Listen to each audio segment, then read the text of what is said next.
네, 오늘 우리가 함께할 말씀은 영적인 죄송합니다.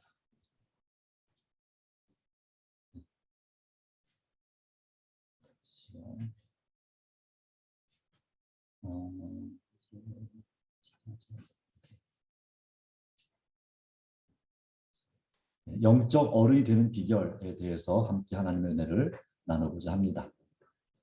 오늘 이 시간에 주님의 함께 바랍니다. 오늘의 말씀은 히브리서 6장 1절로 3절의 말씀이 되겠습니다. 히브리서 6장 1절 3절 신약전서 357페이지 말씀이 되겠습니다. 오늘도 주님의 은혜가 여러분 모두에 함께하기를 진심으로 바랍니다. 그러므로 우리가 그리스도의 도의 초보를 버리고 죽은 행실을 회개함과 하나님께 대한 신앙과 심려들과 안수와 죽은 자의 부활과 영원한 심판에 관한 교훈의 털을 다시 닦지 말고 완전한 대로 나아갈지니라. 하나님께서 허락하시면 우리가 이것을 하리라 라고 했습니다. 이 말씀에 대한 다른 번역을 두 가지를 보기를 원합니다. 공동 번역에는 이렇게 번역하고 있습니다. 다양한 번역이 다 틀린 것이 아니라 이 중에서 우리가 가장 좋은 것 해석을 우리가 성경을 연구할 때 같이 봄으로써 받아들이면 우리가 좋은 은혜가 될 수 있습니다. 물론 어떤 분들은 오로지 이 번역만이 진짜 바른 번역이다라고 주장하는 분이 있습니다. 그러나 우리가 성경을 연구할 때는 다양한 우리말로 번역된 10수가지의 번역들이 있는데요. 그 다양한 번역을 또 영어까지 또 다른 나라 말까지 하면 수백 개의 말로 번역이 된 것이 있습니다. 그래서 우리가 봄을 통해서 하나님 말씀의 저 깊은 의미를 폭넓게 그리고 더 깊게 우리가 깨달을 수 있다면 그건 참으로 좋은 일입니다. 그렇기 때문에 성경 번역이 다르다고 해서 이거는 우리 거랑 다른데 라고 이렇게 배척하지 않게 되기를 바랍니다. 더 폭넓은 이해를 할 수가 있습니다. 공동 번역은 천주교회와 기독교가 공동으로 같이 번역한 것입니다. 그런데요. 전체적인 큰 내용은 바뀌지 않습니다. 다만 해석의 폭을 좀 다르게 할 수, 어떤 분은 우리가 오늘 주의해서 봐야 될 해석도 있습니다만은 전체적으로 이와 같은 말씀입니다. 그러므로 우리는 그리스도의 초보적 교리를 넘어서서 성숙한 경지로 나아갑시다. 개정판에는 뭐라고 했습니까? 도의 초보를 버리고라고 했죠. 그리스도의 도의 초보를 버리고 완전한 대로 나갈지는 했는데 이 말씀은 그리스도 교회의 초보적 교리를 넘어서 성숙한 경지로 나아갑시다. 이게 더 좋은 번역 같습니다. 더 좋은 해석입니다. 이제 와서 죽음에 이르는 행실을 버리고 돌아서는 일과 하나님을 믿는 일과 심려와 안수 그리고 죽은 자들의 부활과 영원한 심판과 같은 기초적인 교리를 다시 배우는 일이 없도록 합시다. 그 앞에 성경처럼 심판에 관한 교훈의 털을 다시 닦지 말고라고 돼 있어요. 다시 닦지 말고를 다시 배우는 일이 없도록 합시다라고 해석을 합니다. 이것이 더 바른 이해가 될 수 있겠습니다. 하나님께서 허락하시는 대로 우리는 성숙한 지경으로 나아가야 합니다. 라고 했습니다. 이 말씀에 대해서 쉬운 성경, 영어로는 리빙 바이블, 이 쉬운 성경에는 이렇게 기록합니다. 그러므로 훌륭하게 자란 어른이 됩시다. 성숙한 지경 경지인데 바로 영적인 어른이 되라고 말하고 있습니다. 처음 그리스도에 대해 배우던 때로 되돌아가서는 안 됩니다. 그때는 죽음에 이르게 하는 행위에서 막 돌아서서 회개하는 때이며 하나님에 대한 신앙의 기초를 닦던 때였습니다. 심려와 안수와 죽은 자의 부활과 영원한 심판에 관한 기초를 다시 닦지는 마십시오. 하나님께서 허락하시는 우리는 어른으로 성장할 수 있습니다. 이렇게 표현하고 있습니다. 자라나는 것, 자라는 과정도 매우 중요합니다. 싹이 자라서 곡식이 되는 과정도 그것이 순식간에 되는 것이 아니라 몇 달, 적어도 몇 달의 시간이 필요합니다. 자라서 싹이 날 때 물과 햇빛이 있어야 되고 공기가 있어야 되고 필요한 양분이 있어야 되고 환경이 조성돼야 됩니다. 그리고 자라서 이삭이 납니다. 이삭이 피고 그럴 때 여러 가지 많은 어려운 과정도 있습니다. 춥고 덥고 그리고 또 폭우가 내리고 태풍이 몰려오고 또 병충해 때문에 고생하고 여러 가지 시련을 잘 이겨낼 때 마침내 이삭의 중실한 곡식이 됩니다. 살아있기만 하면 하나님께서 돌봐주심으로 물론 농부도 수고를 많이 하지만 그것을 자라게 하시는 이 열매를 맺게 하시는 분은 하나님이시라고 사도 바울은 고린도전서에서 말씀하고 있죠. 고린도 교회에 대해서 이 바울이 그 교회를 개척했습니다. 그렇게 뭐라고 했냐면 나는 고린도 교회에 물을 주었고 표현합니다. 그 다음에 그 후임자가 누구냐면 아볼로라고 하는 제자가 와서 또 목회를 했습니다. 아볼로는 바로 거꾸로 얘기해요. 나는 씨를 뿌렸고 아볼로는 물을 주었고 그리고 자라게 하시는 분은 오직 하나님이시다라고 말씀하고 있습니다. 그것처럼 마가복음 4장 28절에도 땅이 스스로 열매를 맺되 처음에는 싹이요 다음에는 이삭이요 그 다음에는 이삭의 충실한 곡식이라고 말씀하고 있습니다. 사람도 마찬가지입니다. 어린 아이로 계속 있으면 좋을까요? 물론 처음에 태어난 어린아이는 너무 이쁘고 귀엽습니다. 그러나 그 아이 상태로 10년, 20년 계속 지내기를 원치 않습니다. 그러다가 잘못하면 죽을 수 있습니다. 네. 크기도 전에. 그렇기 때문에 어린 아이는 자라나서 이제 또 어린이가 돼야 되고 아기가 자라서 어린이가 돼야 되고 청소년이 돼야 되고 청년이 돼야 되고 또 처녀 그리고 이제 아비 또는 어미로 자라나야 됩니다.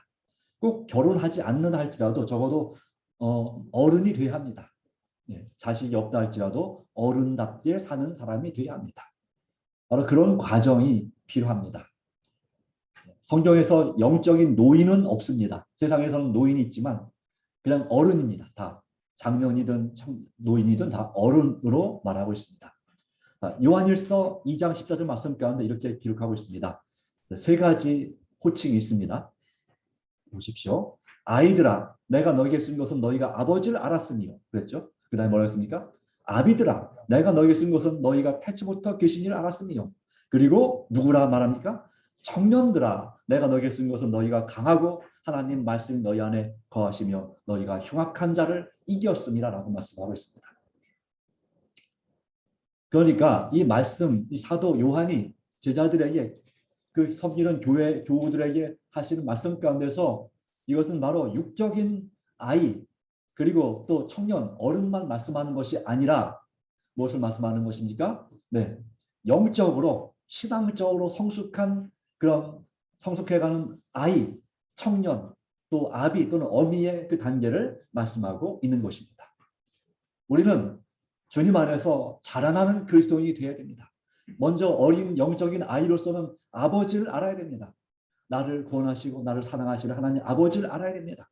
그리고 청년은 어떻습니까? 강해져야 됩니다. 단련을 받아야 됩니다. 하나님 말씀이 우리 안에 거하고 이 악한 존재와 싸워서 시험과 유혹을 이겨내는 사람이 되어야 합니다. 그런 사람들을 바로 청년이라고 말합니다. 담대하게 복음을 전하고 말씀을 전할 수 있는 그런 사람들이 바로 청년 선교사입니다. 그리고 이제 그들이 장성해서 영적인 아버지가 되는 것입니다. 실제 자식을 낳는 여부 관계없이 우리는 한 사람의 영혼이라도 구원할 때 우리는 영적인 아버지, 영적인 어머니가 되는 것입니다. 그것은 나이 상관없습니다. 어떤 경우는 어린이도 영적인 아버지가 될 수도 있습니다. 어린이이지만 또 청년도 영적인 아버지, 어머니가 될 수 있습니다. 결혼은 안 했지만 그렇죠.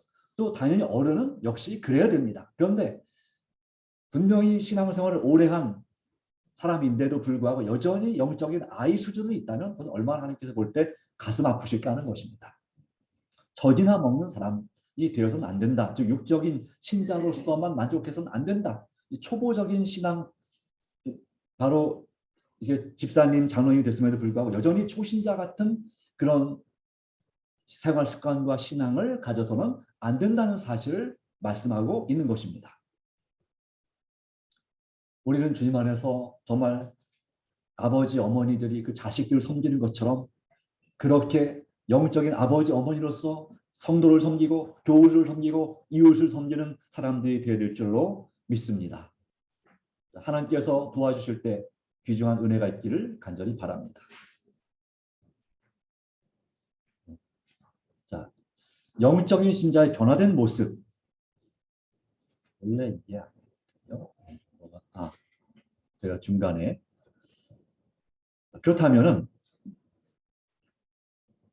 우리가 어떻게 하면 완전한 영적 어른이 되는 비결 얻을 수 있을까요? 영적인 어른, 바로 이러한 모습들이 영적인 어른의 변화된 모습이라고 말하고 있습니다. 영적인 신자의 변화된 모습인데요.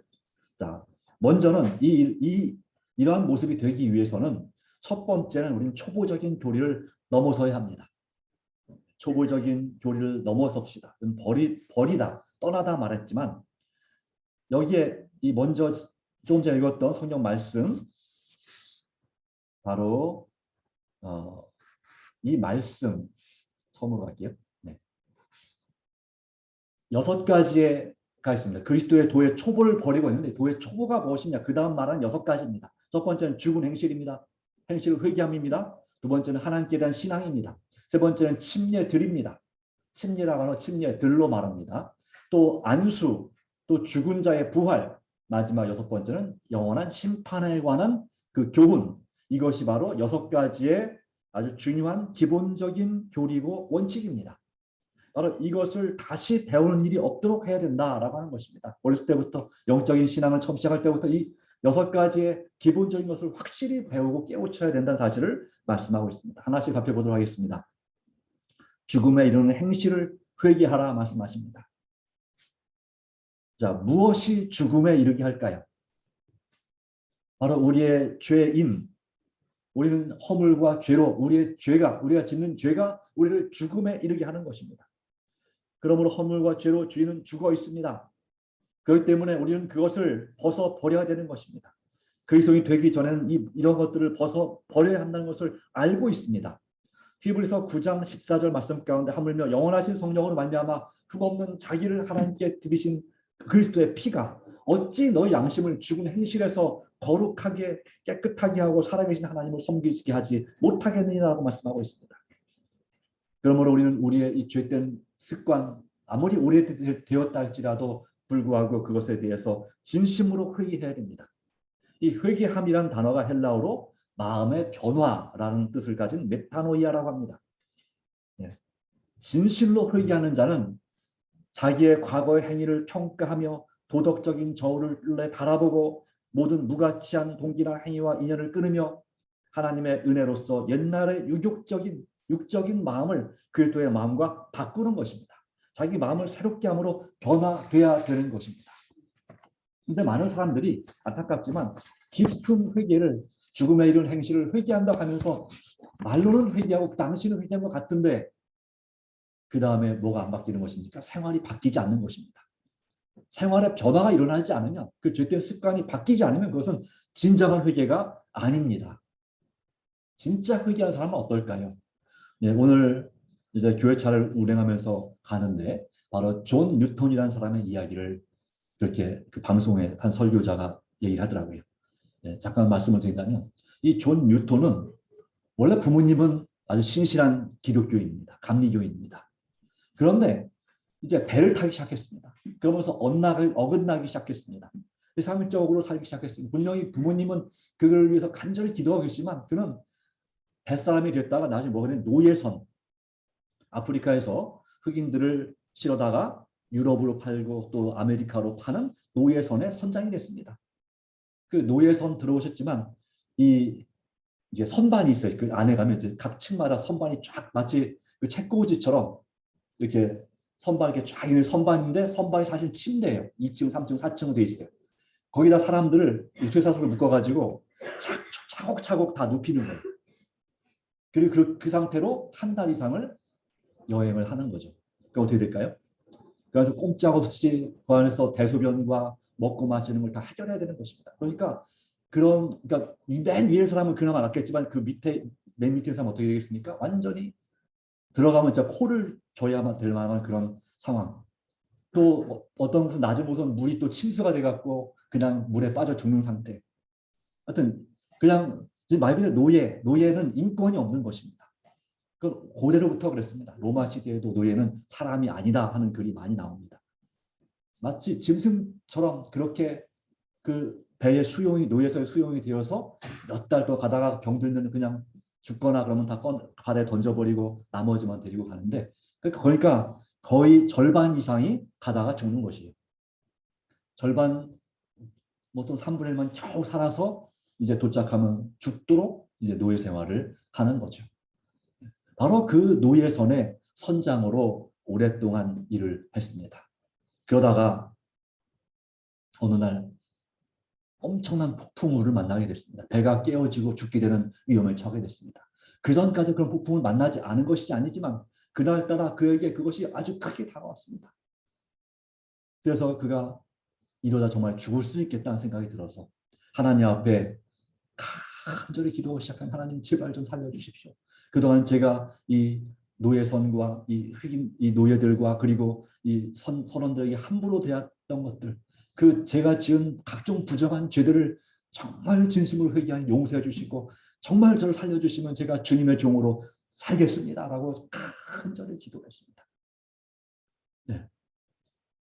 그의 마음은 정말 진심이었습니다. 그리고 그 어떻게 했을까요?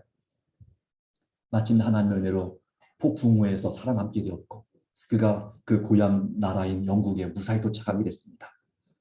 그리고 나서 그가 진짜로 참된 회개는 뭐가 일어나야 된다고 그랬습니까? 네, 생활에 변화가 일어나야 된다고 그랬습니다. 이분이 그날부로 배 내린 그날부로 이 노예선 선장일을 딱 그만뒀습니다. 그리고 신학교에 들어가서 신학을 배우고 그가 진짜 목사가 됐습니다. 그리고 그가 할 수만 기회가 될 때마다 비록 그가 노예선 선장이었었지만 노예 제도를 반대하는 일을 끊임없이 그 운동을 벌였습니다. 그 결과 그의 수고로 인해서 마침내 이 영국에서 더 이상 노예를 판매하는 일이 금지되게 됐습니다. 미국에서 그 노예 해방 운동을 링컨이 하기 전에 이미 이분이 그 일을 했습니다. 네. 정말 이분은 정말로 진짜 회개, 죽은 현실에서 성령의 역사로 하나님의 은혜로 진짜 회개를 한 사람이지 않습니까? 그와 같은 변화가 우리 삶에서 일어나야 됩니다. 이것은 성령님의 도우심이 아니면 절대 불가능한 것이 바로 이 회개의 변화인 것입니다. 오늘 여러분과 저 자신을 온전히 하나님께 맡기시기를 간절히 바랍니다. 어메이징 그레이스라고 하는 영화가 있습니다. 거기에 이분의 일대기가 나옵니다. 참고해서 유튜브 동영상이든 보시면 그 당시에 그 상태가 얼마나 심각했고 얼마나 정말 비참했는지를 그리고 하나님의 은혜가 얼마나 큰지를 경험할 수 있는 것입니다. 네. 원래는 이 찬송가의 의미를 찾아보려 하다가 같은 내용의 영화가 있는 것을 보게 됐습니다. 네. 모든 영화를 보라는 건 권장하지 않지만 이런 신앙적인 영화는 때때로 우리에게 또 신앙적인 면에 여러 도움이 될 수 있는 것은 사실입니다.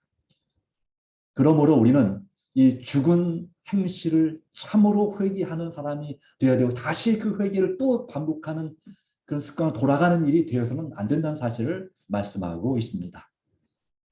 물론 우리가 부족해서 사람이다 보니까 자꾸 그렇게 되지만 그러나 주님은 우리에게 말씀하십니다. 두 번째, 하나님께 대한 신앙. 회개가 죽은 행실에서 돌아서는 것이라면 신앙이란 하나님께로 향하는 것입니다. 회개는 그리스도인의 마음의 소극적인 면을 보여준다면 신앙은 바로 그리스도인의 적극적인 면을 제시합니다. 회개는 옛것을 버리는 것이고 하나님께 대한 신앙은 새것을 붙잡는 것입니다. 이 두 가지가 이 복음의 기본 원리들 가운데 바로 제일 앞에 놓여 있는 것입니다. 만일 사람이 철저하게 변화가 된다면 자기 과거의 생에서 돌아서서 죽은 행실을 버린다면 신앙 가운데서 하나님을 향하여 돌아선다면 그는 악한 날들이 이를 때에 하나님을 실망시키지 않을 견고한 토대를 또 자신을 실망시키지 않을 견고한 토대를 갖게 되는 것입니다. 침례들이라고 되어 있는데요. 또는 세례들이죠. 우리는 침례들로 읽습니다. 네. 헬라어로는 밥티스모이라고 하는데 이건 침례들. 이 단어는 어디만 썼냐면 마가복음 7장 4절과 8절과 히브리서 9장 10절에만 나오는 단어. 그리고 여기만 나오는 단어입니다. 히브리서 6장 1절에만 나오는 단어입니다. 2절에 나오는. 이것은 일반적으로 우리가 침례 그러면 단수로 씁니다. 밥티스마 또는 밥티스모스 이렇게 쓰는데 또는 밥티즘 영어로는 이게 침례잖아요. 이것만 포함하는 것이 아니라 침례들로 표현했다는 사실은 당시에 이제 히브리서 9장 10절에 나오는 것처럼 유대인 의식들 가운데 정결한 행위, 손을 씻거나 하는 그런 행위들, 또 마음을 씻는 바로 그와 같은 정결의 행위들을 가리킨다고 볼 수 있겠습니다. 근본적인 측면에서의 이 예식을 대표하기 위해서 침례들로 표현하고 있습니다. 물론 여기엔 더 나간다면 성령의 침례까지 포함될 수 있다고 생각이 됩니다. 안수는요. 원래 구약 시대에 안수하는 동작은 축복과 직분의 이전 또는 전이를 의미했습니다. 창세기 48장의 9절에서 14절에서 이 야곱이 그의 손자인 에브라임과 므낫세를 축복하는 장면이 나옵니다. 예, 바로 그럴 때 그 머리에 이렇게 손을 바꿔서 얹었죠. 예, 므낫세가 형이고 에브라임이 동생인데 이제 오른손이 왼손보다 유대인들에게서 더 높은 권위를 갖고 있다 생각했어요. 축복을 상징했습니다. 그렇기 때문에 오른손을 이 동생의 머리에 얹고 왼손을 형의 머리에 얹었어요. 그렇게 해서 축복하는 장면, 그리고 그 축복대로 그 므낫세 지파와 에브라임 지파가 이루어졌습니다. 성취됐습니다. 또 민수기 8장에는 레위인들을 성소 봉사를 위해서 안수하는 장면이 나옵니다. 직분을 위한 안수, 위임이죠. 거룩하게 봉사하는 명령을 내리는 것입니다. 신명기 3, 4장 9절에는 이제 모세의 후계자로서 여호수아를 이스라엘의 최고 지도자로 임명하기 위해서 머리에 안수를 합니다. 마찬가지로 신약 시대에도 동일한 관습이 뒤따랐습니다. 이 신자들이 물로 침례를 받은 다음에 성령의 침례를 받기 위해서 그들의 머리에 안수를 받았습니다. 물론 꼭 반드시 안수를 받아야만 성령을 받았느냐, 그렇지는 않습니다. 안수 받기 전에도 침례를 바로 성령을 받는 경우가 많이 있었습니다만은, 또한 사도행전 13장에 선교사를 임명할 때, 파송할 때 그들의 머리에 손을 얹어서 바울과 바나바에게 손을 얹어서 안수로 함으로 선교사 사명을 위임하고 보냈습니다. 이와 같은, 또 사도행전 19장에도 요한의 침례를 받았던 그 12명의 형제들이 성령 충만을 위해서 안수를 받을 때 그들이 예수님의 이름으로 침례받고 성령의 침례를 받은 장면이 나와 있습니다. 물론 하나님께서 이 요한의 침례도 중요하게 생각하시는 거죠. 인정하셨습니다.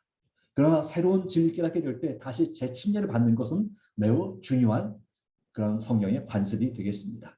이와 같은 것들에 우리가 유의하고, 또한 죽은 자의 부활, 다섯 번째, 죽은 자의 부활.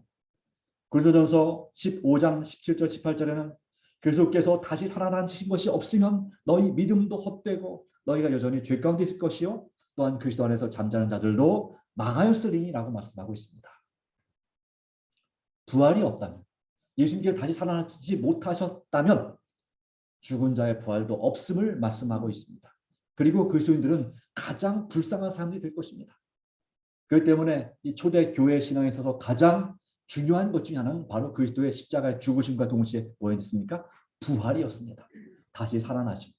마찬가지로 주님 저와 여러분들에게 생명의 부활을 주시기 위하여 오늘도 말씀을 주시는 것입니다. 생명의 부활을 위해서 지금 오늘 저와 여러분이 준비되는 하나님의 자녀가 되기를 간절히 원하시는 것입니다. 하나님의 말씀은 여러분을 격려하시고 위로하시고자 하시는 것입니다.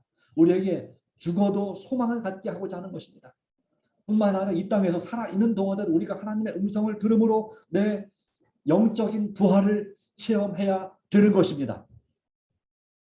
다시는 죄된 삶을 살지 않고 정말 하나님께서 원하시는 죄된 습관을 버리고 의의 습관을 갖기를 간절히 원하시는 저와 여러분이 되기를 간절히 바랍니다.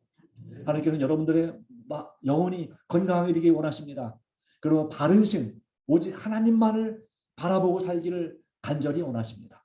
우선순위가 예수님이 먼저 돼야 되는 것이죠. 그분의 말씀이 먼저 되고 그분께 기도하는 것이 우리의 삶의 매일의 첫 번째가 되어야 합니다.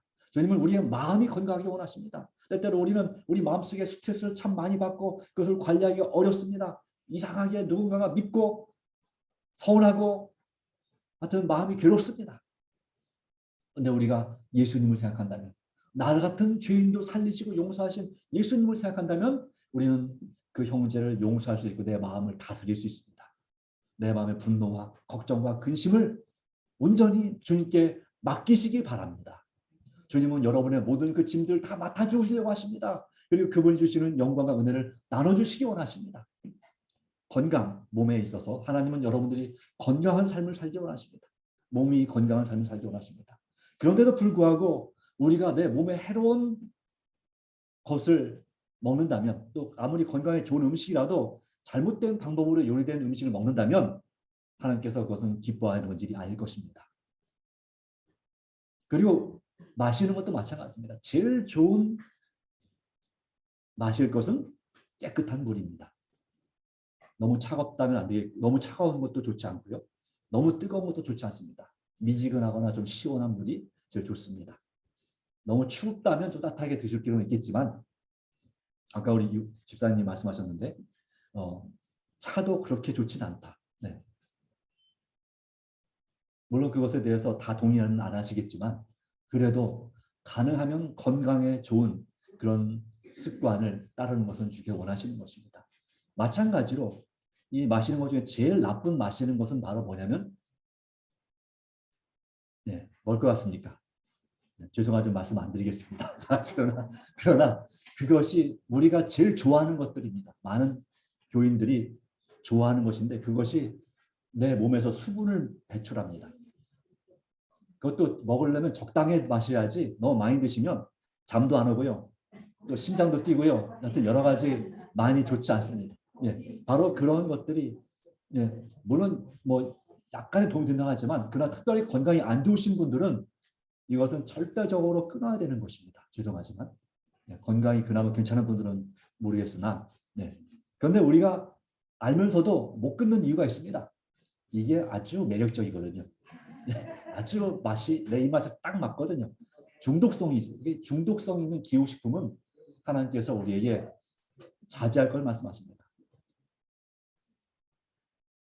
중독성만 따진다면 이것은 이 담배나 술만큼 중독성이 강합니다. 그래서 내 의지가 보통 강하지 않고는 끊을 수가 없는 것이 바로 이겁니다. 마찬가지 당연하게 하나님께서는 우리가 마약을 절대 금하는 것처럼 이 술과 담배도 하나님께서는 우리의 건강을 위해서 끊기 원하신다면 우리는 어떻게 될까요? 네, 정말 우리는 하나님의 도우심을 간절히 간구함으로 끊어야 하는 것입니다. 하나님께서 원하시는데도 끊지 않는다면 그것은 결국 뭐가 될까? 하나님의 말씀을 어기는 것이 됩니다. 그럼 어떻게 될까요? 아무리 말씀하셔도 나의 마음에 말씀을 하셔도 내가 그것을 끊지 않는다면 회개하지 않는 것이나 마찬가지죠. 회개한다고 말하면서 실상은 행실을 바꾸지 않는 거, 습관을 바꾸지 않는 거 아닙니까? 네, 변화가 일어나야 됩니다. 이 일은 우리 마음 첫 번째는 내 마음에 먼저 내가 자발적인 마음으로 결심을 해야 되고요. 결심을 해야 되고요. 그리고 내 힘으로 안 되니 하나님 제발 도와주십시오. 날마다 순간마다 간구하셔야 될 줄로 믿습니다. 내가 당장은 못할지라도 포기하지 말고 계속해서 간구하시면 하나님은 여러분을 반드시 도와주시려고 작심 마음 먹고 계신 분이십니다. 여러분을 얼마든지 도와주려고 하신 분이 계신데 왜 우리는 그것을 두려워하고 그것에 대한 애착을 버리지 못하는 것일까요? 꼭 이런 것뿐만이 아닙니다. 각종 수많은 중독이 있는데 적어도 30가지가 넘는 우리 삶에 중독이 있다고 말합니다. 저에게도 뭐 그런 중독이 없다고 말할 수 없습니다. 네. 또 가장 일반적인 중독은 인터넷 중독이죠.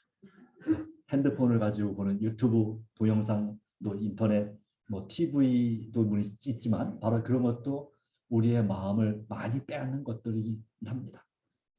네, 주님께서 주시는 은혜 가운데서 이와 같은 문제들. 정말 주님은 이와 같은 일에 있어서 우리가 죽은 자의 부활을 소망하는 사람으로서 우리가 생명의 부활도 하는데 우리 영적인 부활의 경험을 내 영혼과 마음과 몸의 부활의 경험을 반드시 새롭게 되는 경험을 할 수 있지 않겠습니까? 네, 주님께서는 지금도 우리에게 기회를 주시고 우리를 새롭게 하시기 때문에 그나마 지금 유지가 되는 겁니다. 하루에도 암세포가 5,000개나 생겼다가 사라진다고 말하죠. 그러니까 우리가 스트레스를 받으면 더 많이 생길 것이고 스트레스를 잘 관리하면 줄어들 것이고 여기에도 하나님의 은혜가 있는 것입니다. 네. 이런 면에 있어서도 정말 하나님의 도우심을 더 간구하시기 바랍니다. 우리를 살리실 수 있는 분은 제가 베델수 양원에 가서 본 여기 이 바로 단상 바로 앞에 있는 문구 위에 있는 문구 만드신 분이 고치신다. 저는 그 말이 너무너무 좋습니다. 네, 아무리 의사 선생님과 또 나의 건강 지식이 뛰어나다 할지라도 내가 습관을 잘 실천한다 할지라도 진짜 우리를 고치시는 분은 누구십니까? 만드신 분입니다. 우리를 만드신 분이 우리를 가장 잘 아시는 겁니다. 우리가 그동안 만드신 분이 고칠 수 있도록 그분께 우리 자신의 영혼과 혼과 마음을 몸을 맡기지 못한 것을 진정으로 회개하시면 좋겠습니다. 그럴 때 우리는 마침내 주님 오실 때 생명의 부활을 경험하게 될 것입니다. 죽은 자의 부활도 같으니 썩을 것으로 심고 썩지 않을 것으로 다시 살아나며 라고 말씀합니다. 이러한 은혜가 임하길 바라고, 영원한 심판, 이 영원한 심판도, 이 영원한 심판이 있기 전에 바로 짧게 주님께서 우리에게 심판을 하십니다. 물론 이 심판이 우리 당하는 어떤 재난이나 건강적인 손해나 질병이나 어떤 사고나 이런 것들이 다 우리 죄 때문에 당하는 것은 아닙니다. 분명히 이해하셔야 됩니다. 오해하시면 안 됩니다. 내가 당하는 모든 것이 내 지은 죄 때문이다. 이건 틀린 말입니다. 그러나 반대로 이 죄를 계속해서 습관을 반복하게 되면 그런 심판을 당하는 것도 사실입니다. 그 중에 한 일부입니다. 그러나 이런 것들은 우리에게 무엇을 하고자 하는 것입니까? 내 목숨이 붙어 있는 한 그 우리에게 가끔씩 주어지는 그런 심판적인 모습들, 시련은 우리를 살리고자 하시는 것입니다. 죽이고자 하는 것이 아닙니다. 우리를 살리시기 위해서 주님께서 역사하시고 인도하시는 것입니다. 바로 이와 같은 것들, 여기 말한 6가지 이와 같은 죽은 행실을 회개함과 하나님께 대한 소망과 신앙과 심려들과 안수와 죽은 자의 부활과 영원한 심판에 대한 바로 이런 것은 원래 구약에 나타나 있는 것들입니다. 유대인들이 다 믿어왔고 실천했던 것들입니다. 그런데 이제 그것은 이 기독교에 와서는 초보적인 것이 가장 기본이 됐습니다. 기본이 됐는데요. 이제 중요한 것은 더 나아가 거기서 더 한 단계 전진하고 나아가야 되는, 더 올라가야 되는데 이 그리스도교의 새로운 진리들을 받아들이기를 꺼리는데 문제가 있는 것입니다. 그리고 이 도의 초보를 버리고 했지만 사실 버린다는 것이 아니라 뭐라고 했습니까? 넘어서서라고 말씀했죠. 넘어서서. 이건 바로 뭡니까? 집으로 말하면, 건물로 말하면 기초입니다. 자, 기초를 튼튼하게 잘 쌓아야 됩니다. 그럼 맨날 기초만 닦고 있으면 안 된다 이 말이죠. 기초 위에 뭘 해야 됩니까? 건물을 올려야 되는 것입니다. 이 건축자가 건물을 올리는 과정이 바로 이 초보적인 기초를 떠난다는 의미가 되겠어요. 이걸 기본으로 해서 이제 복음을 향해서, 예수님을 향하여 점점 건물이 높이 올라가는 것처럼 우리가 그렇게 자라나고 지어져 갈 때 성장하는 것이 바로 기초를 떠나는 것과 같은 의미다라고 하는 것입니다. 그러므로 우리는 두 번째로 영적인 성숙한 영적인 어른이 되기를 주님은 간절히 바라십니다. 영적인 어른, 영적인 신자로 변화되는 것입니다. 영적인 아기가 영적인 청년이 되고 영적인 청년이 영적인 어른이 되는 경지를 말하고 있습니다. 저희 조금 전에 아까 잠깐 보여드렸던 글은 이 헬무트 하우바이라고 하는 이 목사님이 쓰신 개인적 신앙 붕의 단계라는 책에서 나온 글입니다. 이 책은 정말 우리에게 깊은 감동을 주는 책입니다. 꼭 한번 읽어보셨지만 한 번 더 읽어보시기 바랍니다. 이건 10번은 읽어야 된다는 책입니다. 적어도. 개인적 신앙 붕의 단계. 이 책 가운데 우리가 정말 영적인 변화를 통해서 영적인 신자, 영적인 성숙한 어른의 모습을 보여주고 있습니다. 제가 약속에 의거하여 기도드리기 시작한 다음 하나님의 말씀의 약속에 의지해서 그가 기도를 시작했습니다.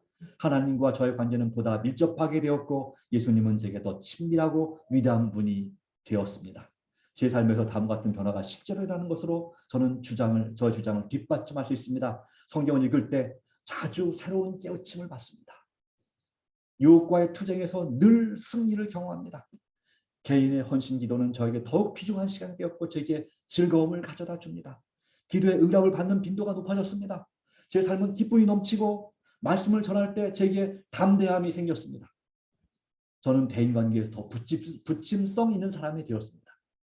우리가 그리스도인으로서는 더 사람들과 사교적인 사람이 돼야 되는 것이 또 그리스도인 생활의 목표입니다. 내가 정말 내성적인 사람이라 할지라도 우리는 복음을 전하기 위해서 사람들과 더 친밀하게 지내는 그런 사람이 되도록 노력해야 합니다.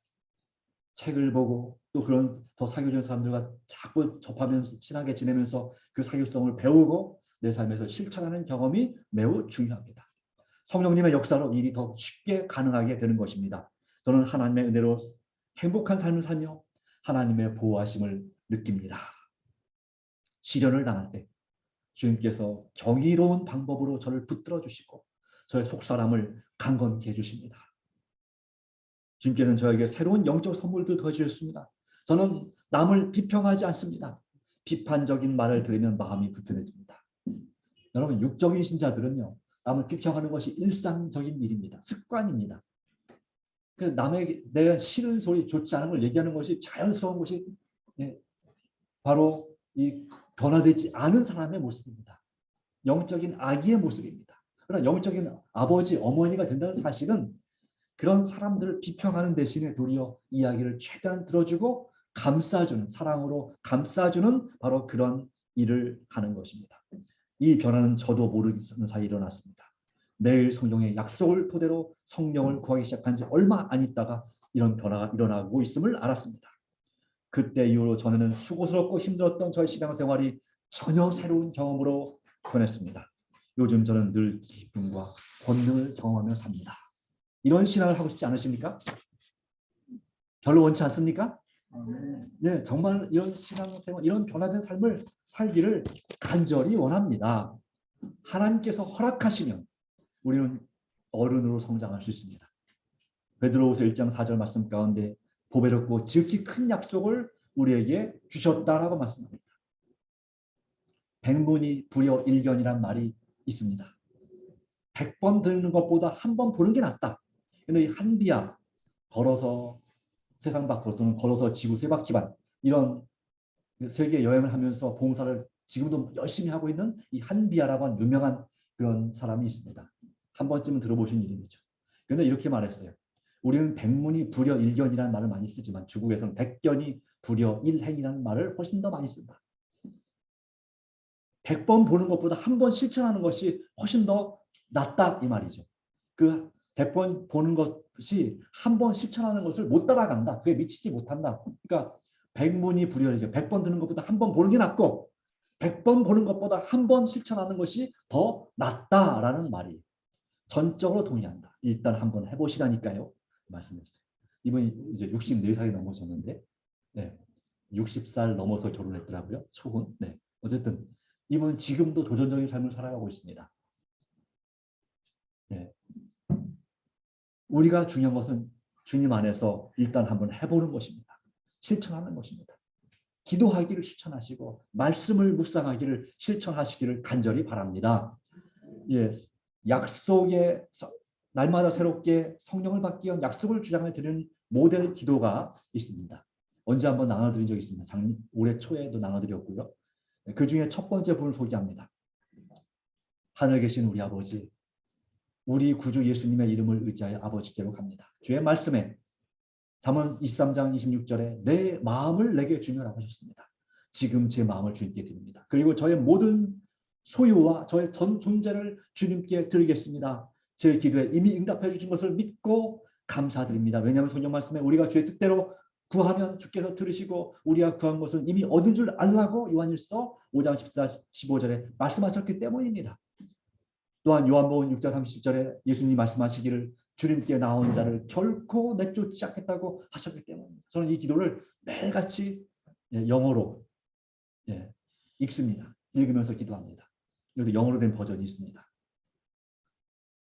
정말 나의 전 소유와 전 존재를 주님께 온전히 드리기를 간절히 기도하는 기도 중요합니다.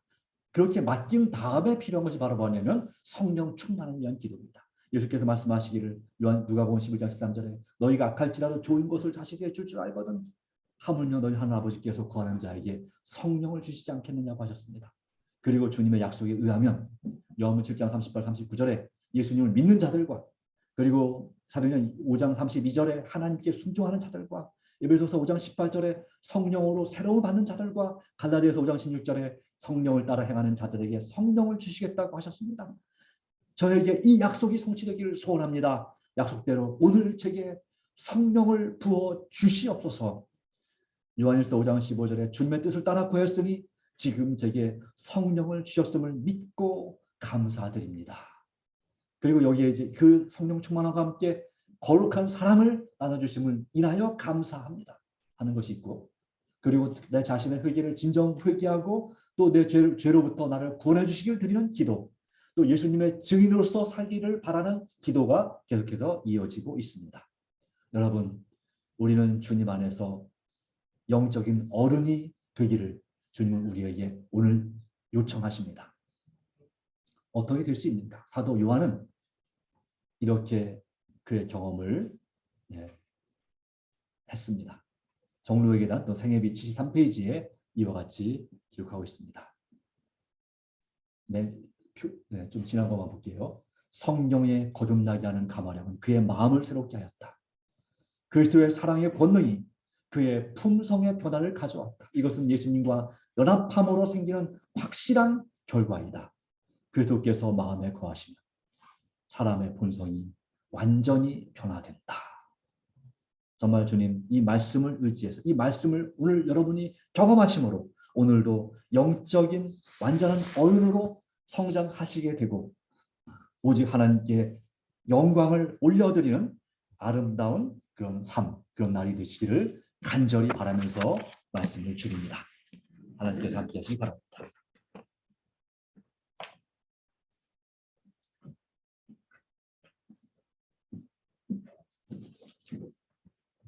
다 같이 일어나셔서 295장.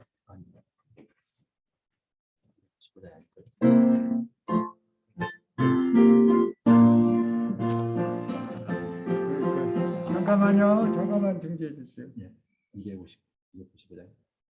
어떤 거요? 529장인데 죄송합니다. 529장입니다. 529장.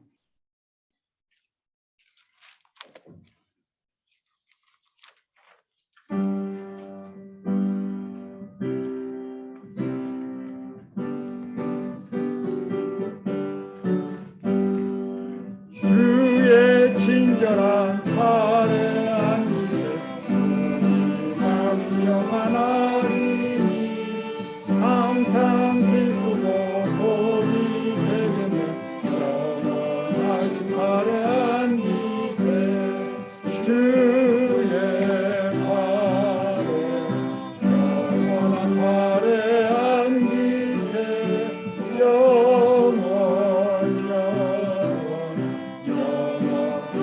팔에 안기세 날이 갈수록 주의 사랑이 광명하게 비치고 천국 가는 길 편히 가리니 영원하신 팔에 안기세 주의 팔에 영원한 팔에 안기세 영원하신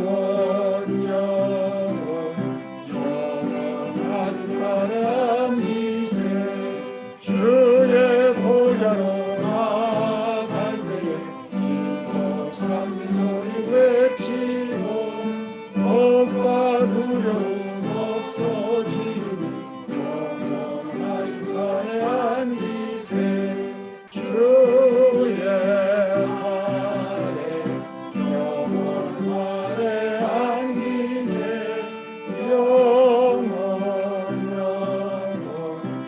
영원하신 팔에 안기세. 우리를 참으로 사랑하신 하나님 아버지 주신 은혜를 인하여 진심으로 감사드립니다.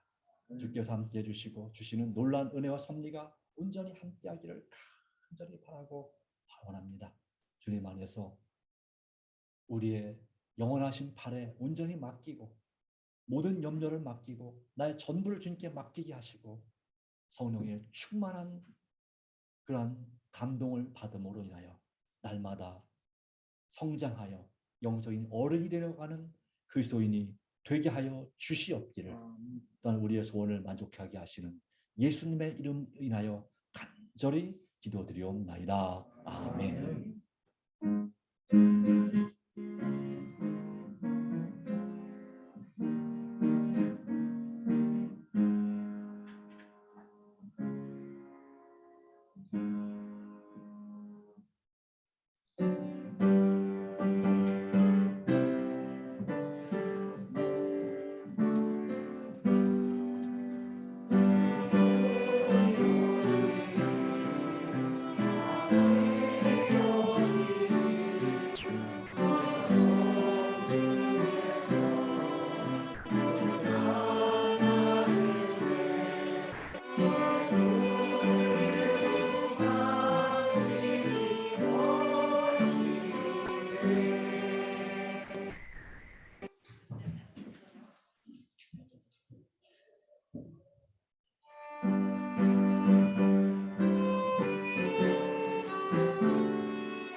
아,